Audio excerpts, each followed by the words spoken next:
Début ce vendredi de la deuxième journée de la phase de groupe de la Coupe du Monde Qatar 2022. On va revenir plus particulièrement sur le match qui oppose tout à l'heure le Sénégal au pays hôte de la compétition qui n'est autre que le Qatar. Est-ce que vous pensez que les Sénégalais auront leur chance quand même de l'emporter face à cette équipe, bien évidemment, du Qatar qui sera poussé naturellement par son public? Le match sera-t-il simple pour Aliou Cissé? C'est vraiment sur tous ces aspects dans cette émission sportive spéciale pour le monde Qatar 2022. Bienvenue, mesdames et messieurs.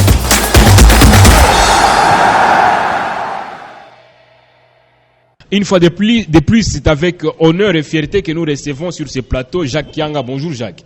Bonjour Richard Mouima, bonjour à tout le monde et bonjour à tous ces internautes qui suivent le Volcan News. Une grosse tempête s'abat sur l'Afrique au niveau de la Coupe du Monde. Pas de victoire pour les Africains. Les Sénégalais avaient été battus d'entrée par les Pays-Bas ou les Hollandais par 0-2. Les Sénégalais doivent impérativement s'imposer ce vendredi s'ils veulent aller loin dans cette compétition. Ouais, c'est ça impératif. Pour espérer aller loin dans cette Coupe du Monde, il faut que le Sénégal puisse réussir à gagner face à la sélection du Qatar. Sans match, tout est possible parce que déjà le Qatar, c'est pas aussi une mer à boire, mais attention, le Qatar, c'est une nation qui joue à domicile, mais moi je pense que pour que le Sénégal aille loin, vous l'aviez dit Richard, il faut gagner. Il y a l'Équateur qui vient derrière. L'Équateur, c'est une des sélections qui va jouer le Sénégal en troisième journée. Ils ont déjà gagné en match. Alors moi, j'en me dis, si le Sénégal ne réussit pas à gagner, un match nul pour la sélection équatorienne à la fin, c'est la qualification pour l'Équateur. Et quand le Pays-Bas a battu le Sénégal, je pense pas que le Sénégal puisse aller loin. Il faut impérativement gagner face au Qatar. Quels sont les enseignements principaux qui ont été tirés par les hommes d'Aliou Cissé qu'il faille corriger pour espérer faire mieux face au Bordeaux du Qatar? Moi, je me dis que pour la sélection d'Aliou Cissé, parce que j'avais suivi ce match-là, d'abord en compagnie de vous, ce match Sénégal face à la sélection de Pays-Bas. Il y a deux choses qui m'ont un peu touché par rapport à cette sélection sénégalaise. C'est cette concentration dans un match aussi crucial que c'était ces matchs face à la sélection du Pays-Bas. Parce qu'ici on voit le Sénégal, c'est une sélection qui a réussi à contenir la sélection du Pays-Bas. Il y a Kalidou Koulibaly qui était sur un super match, la défense sénégalaise qui réussissait en bon match face à la sélection hollandaise en attaque. Mais moi, j'en dis, comment est-ce qu'on peut se permettre d'être un peu frictionné en 10 minutes de la fin dans tout le match? Vous avez tenu 80 minutes et c'est à 10 minutes que vous êtes frictionné. Alors moi, j'en dis que pour la sélection de Sénégal, il faut aussi incruster ça dans le tête de ces garçons-là. Ils sont de guerriers, ils sont de grands champions. On peut pas se faire descendre dans 10 minutes. Il faut commencer en match avec la même intensité, même si on doit avoir de la fatigue, mais il faut faire avec les cœurs et les tripes, aller jusqu'à la fin de match. C'était la mauvaise gestion de la fin de match du Sénégal qui a fait ce que les Sénégal puissent perdre. Mais aussi, j'ai comme l'impression, et ça c'est pas seulement pour la sélection du Sénégal, les sélections africaines respectaient trop les sélections européennes.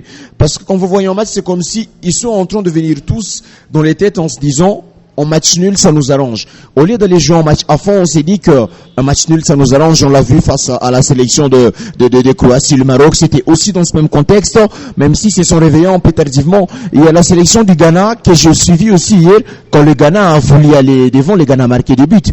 Mais le Ghana, c'est une sélection qui vient en première période avec 5 défenseurs où il y avait quand même 6 joueurs devant la surface de réparation. On sent même qu'il partait souvent, qui va à l'abordage. Il était vraiment en retrait. C'est incompréhensible pour les sélections africaines. Si le Ghana ou si le Sénégal veut réussir à marquer dans ce match face au Qatar, il faut se lâcher. Il faut lâcher les chevaux des gueules.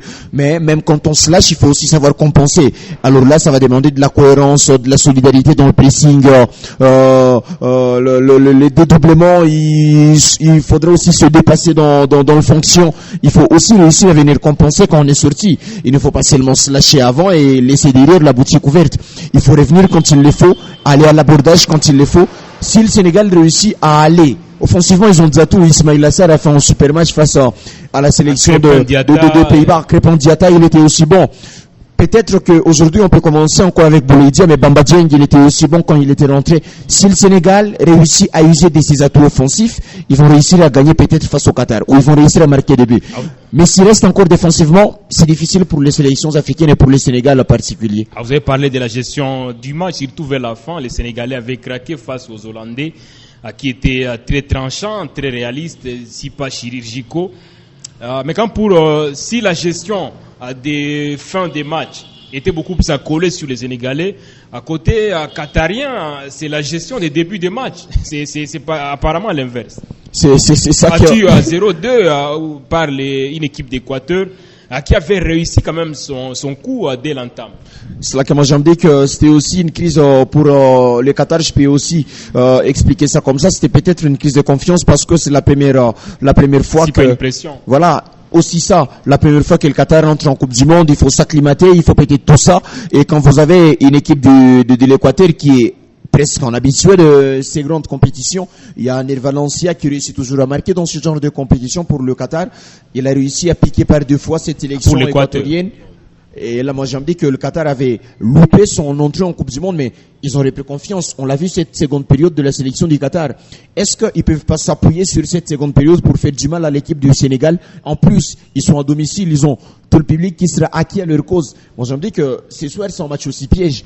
Tout le monde peut se dire que le Qatar, c'est un des maillons faibles, mais attention, le Qatar est à domicile. Ils ont prouvé dans la seconde période qu'ils pouvaient être capables de titiller aussi les grands. Alors, le Sénégalais à l'UCC doivent être avertis. Le Qatar, ce sera pas un enfant de cœur, c'est un match qui sera bien suivi et c'est un match qui doit être bien géré par les hommes de l'UCC. Est-ce qu'on peut dire, comme c'est vrai, c'est qui est sûr que le Qatar, c'est une équipe homogène, avec des joueurs un peu néophytes qui ne connaissent pas ou presque cette grande compétition, contrairement aux Sénégalais, qui ont quand même des arguments à faire valoir, que ce soit défensivement ou offensivement.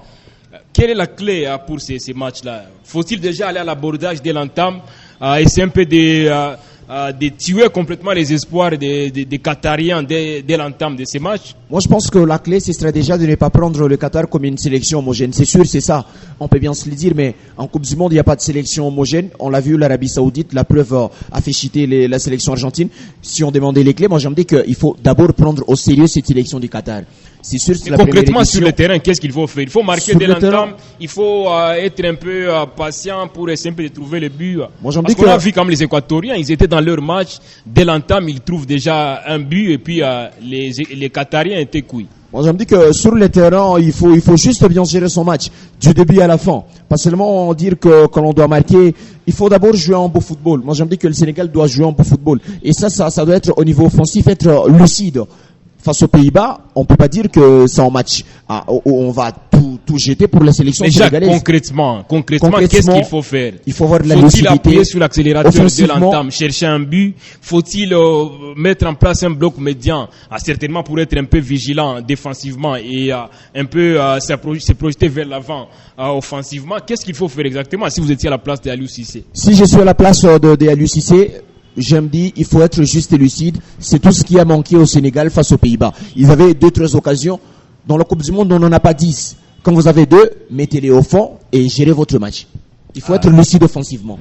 Espérons que Bamba Dieng et ses coéquipiers pourront tenir compte quand même de ces petits conseils pour essayer un peu de faire mieux, puisque aujourd'hui, si ça ne passe pas, en tout cas, ça risque de casser pour les Sénégalais à partir d'aujourd'hui. Ouais, si ça ne passe pas, ça casse.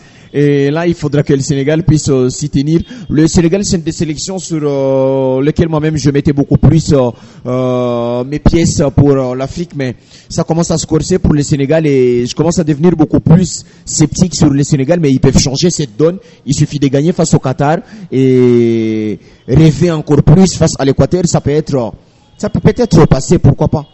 Je rappelle juste que c'est un duel entre les champions d'Afrique et les champions d'Asie.